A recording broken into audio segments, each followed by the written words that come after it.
Sodium nitrite.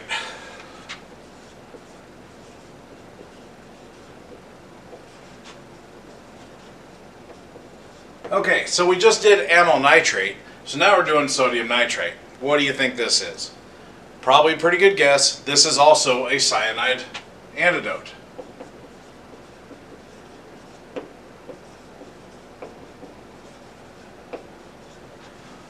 Okay, as being a cyanide antidote, what are we thinking? Pretty similar to amyl nitrate, correct? And you're not wrong. Okay, so by action, it is a vasodilator. Okay, so we're vasodilating again. Now let's push that into our thought process into adverse effects, and you're already getting a picture, right? So this also oxides hemoglobin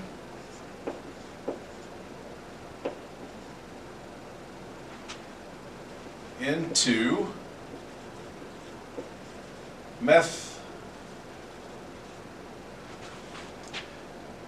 methemoglobin,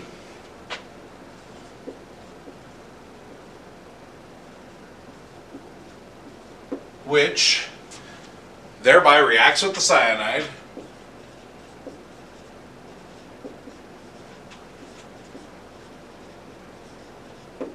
ions, forming cyano. Is it cyano? Did I get that correctly? Yes. Methemoglobin. That is enzymatically degraded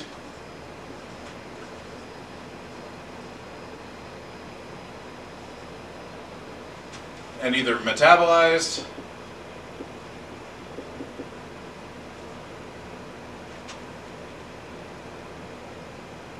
or excreted. Not sure on that action, to be completely honest, but the enzymes attack it, degrade it, and then it's either metabolized or excreted through the waste, through getting rid of waste, right? Okay, so our indication is pretty simple. This is only one thing that we're going to give this for, and it's just like amyl nitrate. This just might be this is just a different variation, is cyanide poisoning.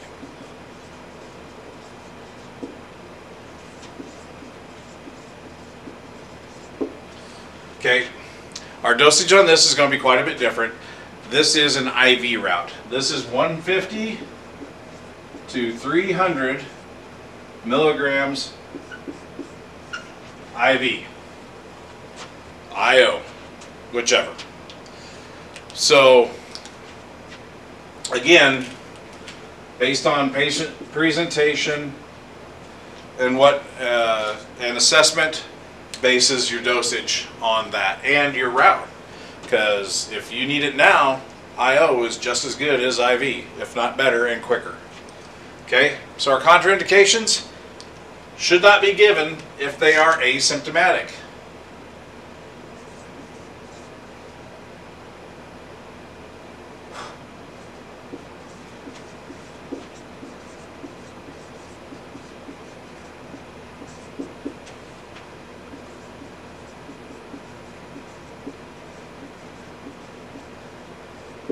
Okay, should not be given if asymptomatic.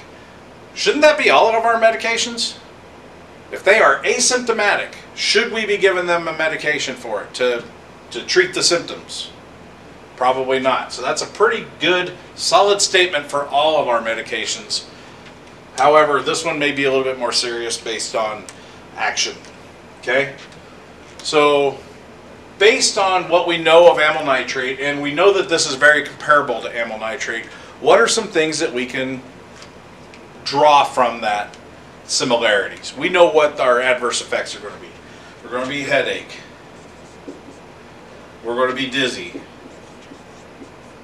We're going to be hypotensive. Or the possibility of being hypotensive. We're going to be weak, flushing, tachycardic,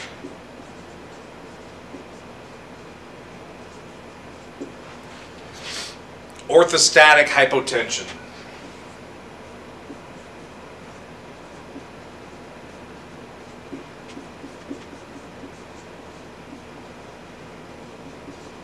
What does orthostatic hypotension mean?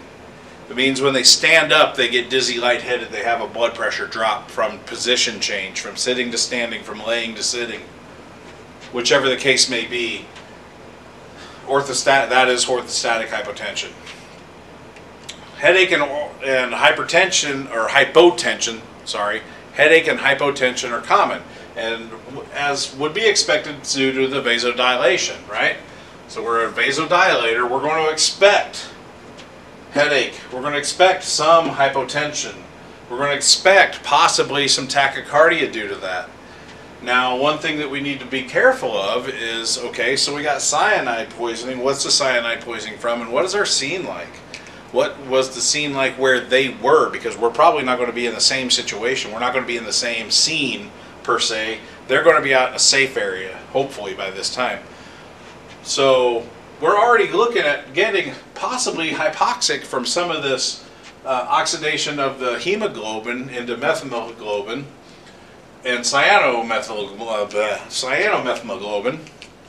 So we can already anticipate some more hypo or hypoxia based on the action of the medication. So now what's going to make that worse? In the setting of carbon monoxide poisoning. And what's carbon monoxide poisoning potentially going to give us? False SpO2 readings, false pulse ox readings. So, hypoxia is a consideration, and worsening hypoxia in carbon monoxide poisoning, so there are more things to look at. That also goes for amyl nitrate, I would imagine. So, be cognizant of where our patient was and what was going on. Were they working inside of a closed shop? Were they working with internal combustion engines or faulty heaters, or, you know, the list goes on. What was going on when this happened? Ask the questions.